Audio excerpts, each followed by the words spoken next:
ನೋಡಿ ನೋಡಿ ರಾಜಕೀಯ ಆರೋಪಗಳಿಗೆ ನಾನು ಮತ್ತೊಂದು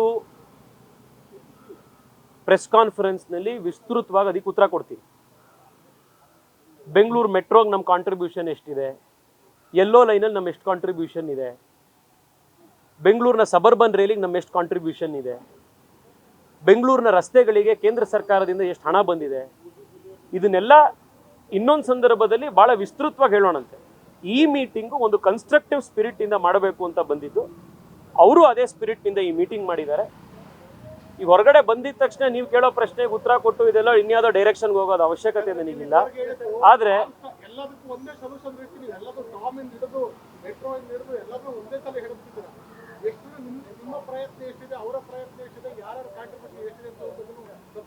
ಅಲ್ಲ, ಈಗ ಮೀಟಿಂಗ್ ಆದ ನಂತರ ನಮ್ಮ ಕಡೆ ಆಗಿರುವಂಥ ಚರ್ಚೆದು ನಿಮಗೆ ವಿಷಯ ತಿಳಿಸಿದ್ದೀನಿ.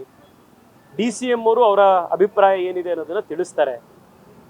ಈ ಎಲ್ಲ ಯೋಜನೆಗಳನ್ನು ಕೇಂದ್ರ ರಾಜ್ಯ ಸರ್ಕಾರಗಳು ನಾವು ಒಟ್ಟಿಗೆ ಸೇರಿ ಮಾಡಬೇಕು ಅನ್ನುವಂಥದ್ದು ನಮ್ಮ ಹಂಬಲ ಇದೆ.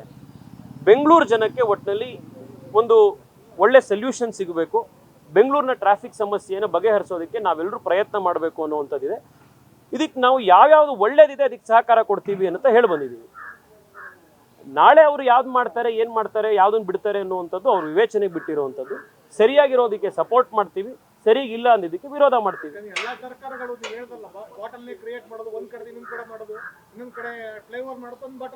ನಾನು ಅದಕ್ಕೋಸ್ಕರನೇ ಎಲ್ಲ ಸರ್ಕಾರಗಳು ನೋಡಿ, DK ಶಿವಕುಮಾರ್ ಅವರು ಈ ಎಲ್ಲ ಸಲಹೆಗಳನ್ನು ಭಾಳ ಶಾಂತವಾಗಿ ಆಲಿಸಿದ್ದಾರೆ. Public transport is the solution. Tejasvi Surya solution ಅಲ್ಲ, DK ಶಿವಕುಮಾರ್ ಅವ್ರ ಸೊಲ್ಯೂಷನ್ ಅಲ್ಲ, ಕಾಂಗ್ರೆಸ್ BJP ಅಲ್ಲ ಸೊಲ್ಯೂಷನ್. ಟ್ರಾಫಿಕ್ ಸಮಸ್ಯೆಗೆ ಸೊಲ್ಯೂಷನ್ ಯಾವುದು ಅಂತಂದರೆ public transport is the solution. So ಹೆಚ್ಚು ಮೆಟ್ರೋ, ಹೆಚ್ಚು ಸಬರ್ಬನ್ನು, ಹೆಚ್ಚು ಬಸ್ಗಳು, ಇದೆಲ್ಲದರ ಕುರಿತಾಗಿ ಚರ್ಚೆ ನಡೆದಿದೆ. ಸಿದ್ದರಾಮಯ್ಯನವರ ಹಿಂದಿನ ಸರ್ಕಾರ ಇರಬೇಕಾದ್ರೇನೆ BMTCಯ ಜೊತೆಗೆ ಚಿಕ್ಕ ಬಸ್ಗಳನ್ನು ನಡೆಸೋದಕ್ಕೋಸ್ಕರ ಕೆಲವು ಖಾಸಗಿ ಸಂಸ್ಥೆಗಳಿಗೂ ಅವಕಾಶ ಮಾಡಿಕೊಡ್ಬೇಕು ಅಂತ ಹಿಂದಿನ ಕಾಂಗ್ರೆಸ್ ಸರ್ಕಾರನೇ ಇಂಟರ್ ಮಿನಿಸ್ಟೀರಿಯಲ್ ಗ್ರೂಪ್ ಒಂದು ಸಜೆಷನ್ ಕೊಟ್ಟಿತ್ತು. ಅದನ್ನು ಕೂಡ ಕನ್ಸಿಡರ್ ಮಾಡಿ ಅನ್ನೋದ್ರ ಬಗ್ಗೆ ಚರ್ಚೆ ಆಗಿದೆ. ಬೆಂಗಳೂರಿನ ಚಿಕ್ಕ ರಸ್ತೆಗಳಿದೆ, BMTCಯ ದೊಡ್ಡ ಬಸ್ಗಳು ಹೋಗೋದೇ ಇಲ್ಲ. ಅಲ್ಲಿ BMTCಗೆ ಪೂರಕವಾಗಿ BMTCಯ ಕೈ ಜೋಡಿಸುವಂಥದ್ರ ಜೊತೆಗೆ ಈ ಚಿಕ್ಕ ಬಸ್ಗಳನ್ನು ಚಿಕ್ಕ ರೋಡ್ಗೆ ಹೋಗೋದಕ್ಕೆ ಅವಕಾಶ ಮಾಡಿಕೊಡಿ ಅನ್ನೋದ್ರ ಬಗ್ಗೆನೂ ಚರ್ಚೆ ಆಗಿದೆ. ಸಾಕಷ್ಟು ವಿಷಯಗಳು ಚರ್ಚೆ ಆಗಿದೆ. ಇದರಲ್ಲಿ ಯಾವ್ದು ಇಂಪ್ಲಿಮೆಂಟ್ ಮಾಡ್ತಾರೆ, ಯಾವುದು ಬಿಡಲ್ಲ, ಅದು ಅವ್ರಿಗೆ ಬಿಟ್ಟಿದ್ದು ಸರ್ಕಾರದಲ್ಲಿ ಅವರಿದ್ದಾರೆ. ಒಂದು ವಿರೋಧ ಪಕ್ಷವಾಗಿ ನಮ್ಮ ಜವಾಬ್ದಾರಿ ನನ್ನ ಪ್ರಕಾರ ಎರಡು. ಒಳ್ಳೆ ಕೆಲಸಕ್ಕೆ ಕನ್ಸ್ಟ್ರಕ್ಟಿವ್ ಸಲಹೆ ಕೊಟ್ಟು ಇದನ್ನು ಮಾಡಿ ಅನ್ನುವಂಥದ್ದು ನಮ್ಮ ಜವಾಬ್ದಾರಿ. ಸರಿಗಿಲ್ಲ, ತಪ್ಪು ಮಾಡ್ತಾ ಇದ್ದಾರೆ ಅಂತಂದಾಗ ಅದನ್ನು ವಿರೋಧ ಮಾಡುವಂಥದ್ದು ನಮ್ಮ ಜವಾಬ್ದಾರಿ. ಇದೆರಡನ್ನೂ ಕೂಡ ನಾವು ಮಾಡ್ತಾ ಇದ್ದೀವಿ.